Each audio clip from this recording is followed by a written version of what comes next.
All right, and we are back here on the GSMC Football Podcast. And for the final part of the show, we're just going to talk about some of the impactful signings from last offseason with free agency upon us. But just wanted to touch upon a couple of things. So the Steelers, they released a player. They released a cornerback, Patrick Peterson, a veteran cornerback. Obviously, he's a player that's on the downside of his career. So we'll see if another team ends up picking him up. He's kind of bounced around since the Cardinals days. They ended up releasing him. And then I also saw that the Patriots they re-signed tight end Hunter Henry to a 3-year contract, $27 million. At least they retain one of their weapons. But again, that's something they're going to have to address is, getting more playmakers on this offense. And he hasn't been bad for them in the couple years that he's been there. But, the Patriots got to add to that offense. And we'll see, what they do with the quarterback situation. Obviously, they have a top pick or, top 5 pick. So, they're most likely going with quarterback, of course. But, yeah, that was just another thing I want to touch upon. So, let's get into some of the impactful signings from last year. Now, one of them is Dalton Schultz. So the Texans, they signed him to a 1-year, $6.25 million deal. And, a lot of people, again, expected the Texans to really do much. But, he really became an important part of their offense. And as the season went along, he got off to a little bit of a slow start, but as the season went along, him and C.J. Stroud, they really developed a nice connection, and he became an important part of their offense, and that's why it was really important to bring him back, and they did that. So that was a good signing. Also, the Carolina Panthers signing Adam Thielen to a 3-year, $25 million contract. Thielen, at one point, he was I think he was the leading receiver in terms of receiving yards in the NFL, or he was at least he was up there. He ended up finishing with over 1,000 yards receiving, 4 touchdowns. He had 103 receptions, which actually was the second most receptions of his career in a single season. Looking at his stats right now, his best season was back in 2018. He had 113 receptions, 1,300 yards receiving, 9 touchdowns. Wow, I didn't realize in 2020 he had 14 touchdowns. Wow. Yeah. But at least that was someone that was a reliable target for Bryce Young in the season that he ended up having. Also, I thought it was kind of funny how Adam Thielen in one of his interviews after he got signed with the Panthers was talking about the Super Bowl, and the Panthers ended up having a rough season. But yeah, that ended up being a good signing for the Panthers. Also, Drew Tranquill with the Chiefs. I talked about him. They signed him to a 1-year, $3 million contract. So he ended up being productive for them. Bobby Okereke signed for 4 years, $40 million with the Giants. And listen, the Giants, they've been looking for linebackers. That was one of the weaknesses of their team for a long time. And so he ended up finishing with 149 combined tackles, 2.5 sacks, 2 interceptions. He's a solid player for them. So that ended up panning out for them as well. And some of the other signings here, the Lions signing David Montgomery to a 3-year, $18 million contract. The Lions' running game was one of the best running games in the NFL. Between him and Jahmyr Gibbs, David Montgomery coming over from the Bears, of course, and he finished with over 1,000 yards rushing, 13 rushing touchdowns, which I think was the most in his career. Yeah, it was in a single season. Because with the Bears, 2019 he had 6, 2020 8, 2021 7, 2022 5, and then 13 in 2023. Listen, he's going to be a big part of this team next year. Him and Jahmyr Gibbs, again, great 1-2 combination. Played in only 14 games. He missed a few games. If he played all, 17, I mean, his numbers would have been even better. But yeah, that was a good signing by the Lions, and obviously, they went through some changes. I mean, they traded DeAndre Swift. They didn't bring back Jamal Williams, so they had a completely new backfield, and Montgomery and Gibbs really did the job. Also, another signing, the Falcons bringing in Jesse Bates for 4 years, $64 million. Him coming over from the Bengals.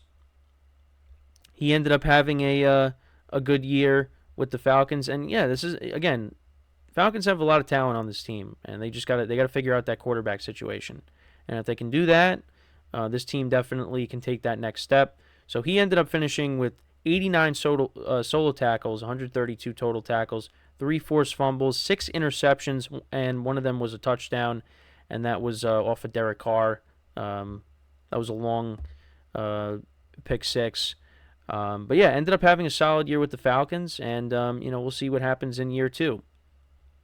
And of course, I have to mention, one of the guys I root for, and that's Baker Mayfield with the Tampa Bay Buccaneers. The Bucs, they brought him in on a 1-year, $6.85 million contract, and Baker ended up having a good year. Over 4,000 yards passing, 28 touchdowns to 10 interceptions. The Bucs end up making the playoffs. They win a playoff game, and now he's looking for a new contract. And again, I hope it's in Tampa, and I feel like that's likely going to be what ends up happening, is Baker going back to Tampa. I think it's safe to say that. I know that there was some reports out there that maybe the Patriots could be interested, although they seem to be now turning their attention to Jacoby Brissett. Jacoby Brissett spent some time with the Patriots back in 2016. Because if you remember, Tom Brady was suspended and Garoppolo played, then he got hurt, and then they had to put in Jacoby Brissett. And Jacoby Brissett has really bounced around. He's been with the Dolphins, he's been with the Browns, the Commanders, the Colts. That's a quarterback that's really bounced around since the Patriots days, and now he could find himself back with the Patriots. But yeah, I think Baker Mayfield, the most likely spot for him is going back to Tampa. I mean, they brought back Mike Evans. They franchise tagged Antoine Winfield Jr. And we'll see what they end up doing with Levante David. Because again, I saw something that said he wants to return to Tampa, but he said anything is possible. So, I think Baker will end up back with Tampa. Which again, I hope it does end up happening, because I want to see him and Mike Evans continue to tear it up, because they played really well together. But again, we'll just have to wait and see. Also, he was at George M. Steinbrenner Field. He was taking some BP with the Yankees. So maybe that's an indication. He's got a relationship with Anthony Volpe. So that's one of the reasons why he was there. And he was asked about what his future is. And he obviously didn't give away anything, but they're working on something, the Bucs and Baker, and I think eventually they'll work out a deal, and he will be back with the Bucs for 2024 and beyond that. And hopefully, again, this is his permanent home, and and hopefully the Bucs, they can take that next step next year. But it's going to be tough, because again, the division's going to be better. And I don't look at the Bucs, even if they do bring back Baker, as a team that is in position to win a championship. So we'll see, and we'll see what other moves they can make once they bring Baker back. But yeah, that was of course that was a good signing by the Bucs, because they brought him in to compete with Kyle Trask. This is now Tom Brady retires, and you don't really know what to expect. I mean, the Bucs were looked at as being a team that was not going to be very good, and they ended up making the playoffs, winning the division, and winning a playoff game. So kudos to Baker and the Bucs to be able to do that. And now we'll see if they could build off of that going into next year. So, but yeah, and that's pretty much it. The impactful signings from last year, because again, there's going to be, some signings that you look at, and say, okay, all right, we'll see how that goes, and then all of a sudden that ends up being a key signing for a team. So, yeah, but that's pretty much it. Let me know what you guys think about that as well, and yeah, that's pretty much it for the show for today. Of course, again, free agency officially begins next week, so that's when your notifications are going to be lighting up with the team signing players. We'll see if any trades end up happening as well. But it's exciting. It's definitely exciting. Curious to see where a lot of these players end up, particularly the running backs. And of course, Saquon Barkley, where he's going to end up. Derrick Henry, where he's going to end up. Are the Raiders going to bring back Josh Jacobs? You got Tony Pollard, DeAndre Swift. There's a ton of running backs that are available. It's crazy. Austin Eckler. So we'll see where all these players eventually end up. But I think that's probably one of the more intriguing things, is where these running backs are going to end up. Because again, a lot of big names, and I've said this.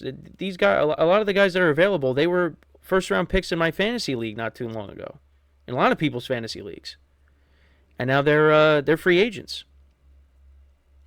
So it's definitely something that, of course, wherever they sign, we'll talk about it, how they're going to impact the team. Derrick Henry, if he ended up going to, let's say, the Ravens, and now you got him and Lamar Jackson, that would be a crazy duo. Obviously, Lamar Jackson, with what he's able to do with his legs, that would be insane if Derrick Henry ends up going there, which it's definitely possible, because they tried to trade for him at the deadline, and the Titans didn't want to. So we'll keep an eye on it. We'll keep an eye on that. We'll keep an eye on the other running backs as well. Also, quarterbacks. Like I said, Baker Mayfield is probably going back to Tampa. We'll see what happens with Kirk Cousins, Russell Wilson, and where's Justin Fields going to end up. That's the other thing too. Because again, that is going to happen at some point, but again, we'll have to wait and see. And yeah, and then the guys that got cut, a lot of players from the Bills and the Dolphins, where they could end up. Listen, I would take anybody, just to help them. Well, I shouldn't say I would take anybody, but it's just there's some big names out there. There's some big names that got cut. That I think a team that you root for can maybe take a chance, but again, that's just me. So, but yeah, that is all the time that we have for today. Once again, thank you guys for tuning in. We'll be back again on Monday, 10:30 a.m. Eastern Time. And until then, I'm your host, Kenneth Grunfelder, signing off from the GSMC Football Podcast, brought to you by the GSMC Sports Network. Have a good day, and I will see you guys next time. Take care.